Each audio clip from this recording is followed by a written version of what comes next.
नमस्कार। आज हम ऑप्शंस ट्रेडिंग की थोड़ी जटिल सी दुनिया को समझने की कोशिश कर रहे हैं। हाँ, हमारे पास कुछ गाइड के अंश हैं, कुछ नोट्स हैं जो ऑप्शंस की बेसिक बातें और कुछ ट्रेडिंग स्ट्रेटजीज पर बात करते हैं। बिल्कुल। तो मकसद यही है कि इनमें से खास बातें निकालें और ऑप्शंस ट्रेडिंग को थोड़ा साफ-साफ समझें। हाँ, बिल्कुल।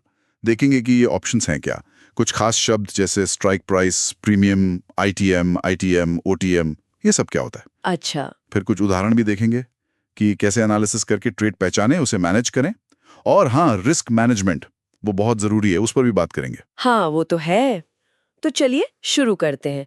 सबसे पहले ये ऑप्शंस आखिर चीज क्या है, मतलब सरल शब्दों में। देखिए, ऑप्शंस ना मूल रूप से कॉन्ट्रैक्ट्स हैं, अनुबंध। ओके। ये खरीदने वाले को एक अधिकार देते हैं।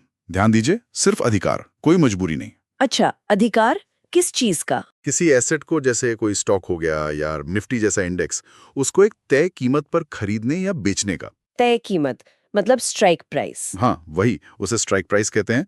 और ये अधिकार भी एक तय तारीख तक ही होता है, जिसे एक्सपायरी डेट कहते हैं। ठीक है। खरीदने के अधिकार वाला ऑप्शन हुआ कॉल ऑप्शन, यानी सीई।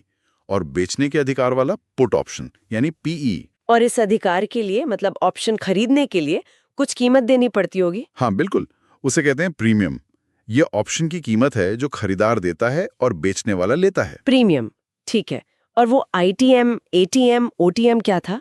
और एक लॉट साइज भी होता है शायद। हाँ, लॉट साइज तो बस ये बताता है कि एक कॉन्ट्रैक्ट में कितने शेयर या यूनिट्स हैं, जैसे निफ्टी का 50 का लॉट साइज। ओके। और आईटीएम, एटीएम, ओटीएम ये बताते हैं कि आपकी स्ट्राइक प्राइस बाजार की मौजूदा कीमत, जिसे स्पॉट प्राइस कहते हैं, उसके मुकाबले कहाँ है। जैसे? मान लीजिए निफ्टी 22,000 पर चल रहा है, तो 22,000 की स्ट्राइक हुई एट द मनी एटीएम। ठीक। अगर आप 21,900 की कॉल लेते हैं तो वो इन द मनी आईटीएम है, क्योंकि स्पॉट प्राइस 22,000, स्ट्राइक 21,900 से पहले ही ऊपर है, फायदेमंद स्थिति में।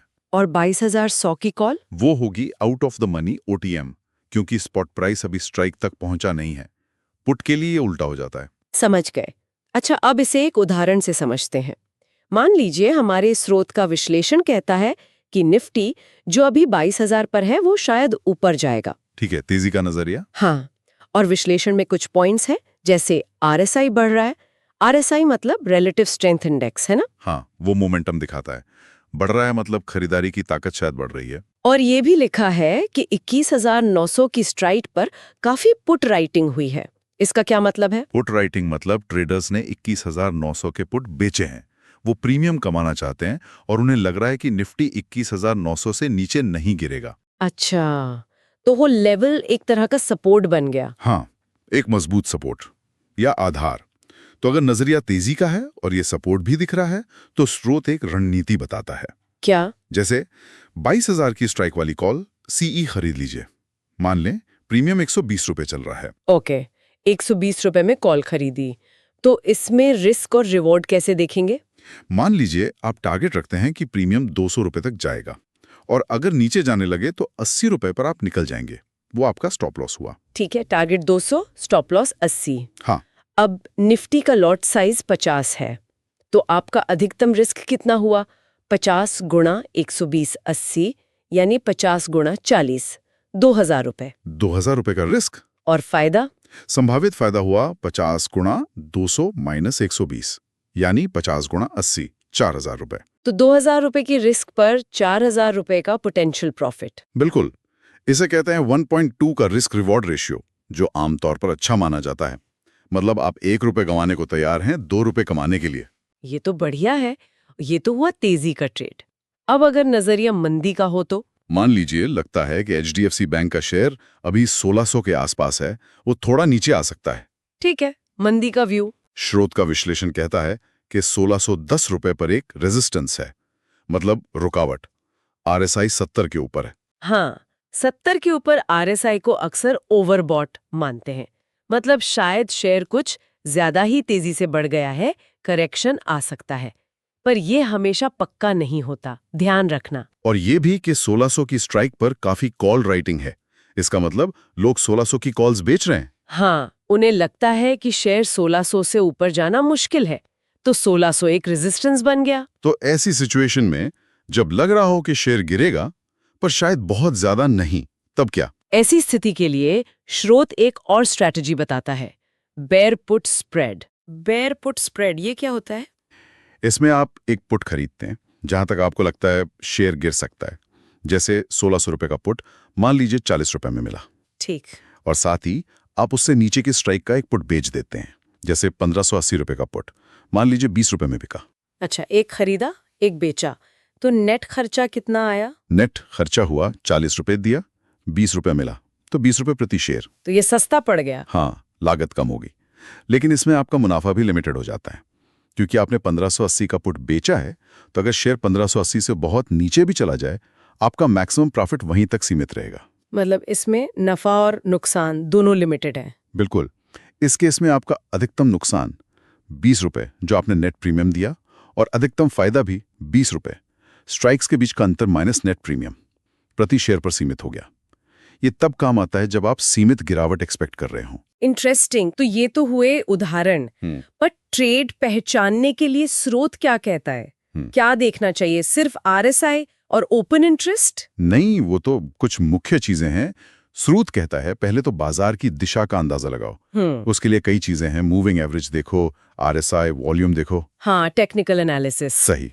फिर देखो ओपन इंटरेस्ट, OI डेटा। जैसा हमने डिस्कस किया, ज्यादा पुट OI सपोर्ट दिखा सकता है, ज्यादा कॉल OI रेजिस्टेंस। पर यह ध्यान रखना जरूरी है कि OI डेटा बदलता रहता है। हाँ, वो तो लाइव मार्केट में बदलता होगा। बिल्कुल।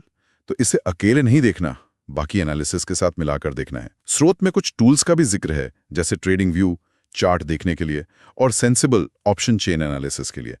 ये मदद कर सकते हैं।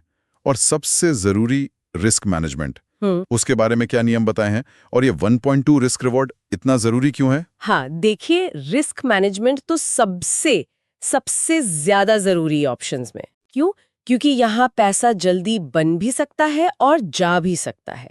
तो नियम है, अपनी कुल कैपिटल का बहुत छोटा हिस्सा, जैसे 1% या 2% ही एक ट्रेड में रिस्क पर लगाओ। ओके, पूरा पैसा नहीं? कभी नहीं। और हमेशा एक स्टॉप लॉस रखो, मतलब वो लेवल तय रखो कि अगर ट्रेड गलत गया तो यहाँ नुकसान बुक करके निकल जाना है। ठीक है। और ये 1.2 रिस्क रिवॉर्ड इसलिए अहम है क्योंकि देखिए, कोई भी स्ट्रैटेजी हर बार सही नहीं होती।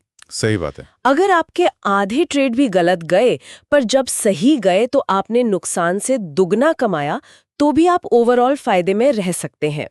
इसलिए ये रेशियो महत्वपूर्ण है। और अपनी स्ट्रैटेजी को टेस्ट करना। हाँ, बैक टेस्टिंग, मतलब अपने स्ट्रैटेजी को पिछले डेटा पर चलाकर देखना कि वो काम करती है या नहीं, ये भी बहुत जरूरी है। बहुत बढ़िया।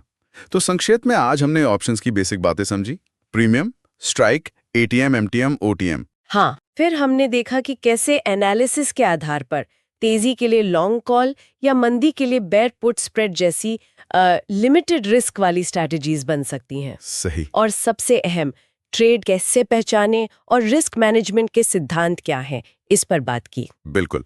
देखिए, ये तो बस एक शुरुआत है। ऑप्शंस की दुनिया काफी गहरी है, लेकिन इससे एक अंदाजा मिलता है कि सही जानकारी और स्ट्रैटेजी के साथ इन्हें कैसे यूज किया जा सकता है।